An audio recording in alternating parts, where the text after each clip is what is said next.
지난 6월부터 개정된 도시 및 주거환경정비법 제86조의 2가 시행되면서 구체적으로 법조항에 해상과 청산의 의무 기준을 부여했습니다. 만약 이를 지키지 않을 경우에 수사기관에 고발 조치를 할 수가 있고요. 형사처벌까지 가능하다는 내용도 기재가 되어 있습니다.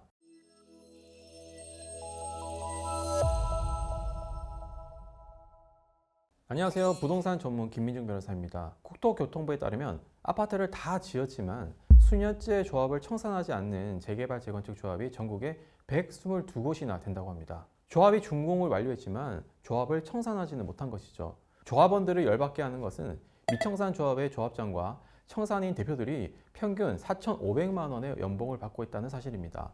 제일 많이 받는 경우는 무려 1억 원에 달한다고 합니다. 정말 꿀직장입니다. 실제 조합 청산 지연으로 조합원들이 많은 피해를 받고 있고 이에 따른 민원도 계속해서 증가하고 있다고 하는데요.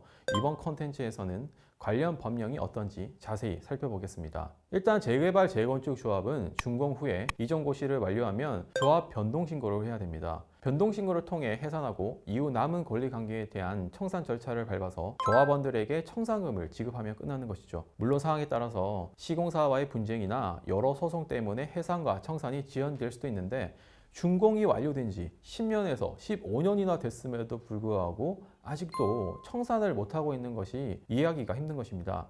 2024년 6월 기준으로 서울시에만 그런 곳이 25곳이나 된다고 합니다. 꽤 많죠. 그동안은 조합이 자발적으로 해산과 청산을 하지 않을 경우 별다른 제재를 가할 수가 없었는데요. 지난 6월부터 개정된 도시 및 주거환경정비법 제86조의 2가 시행되면서 구체적으로 법조항에 해상과 청산의 의무 기준을 부여했습니다. 사업이 끝났는데 이전 고시가 나고 1년 이내에 해산하지 않는 경우에는 조합원 5분의 1 이상의 동의를 받아서 해산총회를 열고 과반수가 출석하고 과반수가 동의하면 해산이 된다는 내용입니다. 그렇게 하지 않으면 국토교통부 장관, 시도지사, 시군구청장이 서류 제출을 요청할 수가 있고요. 필요한 경우 현장 조사도 할 수 있다는 내용입니다. 만약 이를 지키지 않을 경우에 수사기관에 고발 조치를 할 수가 있고요.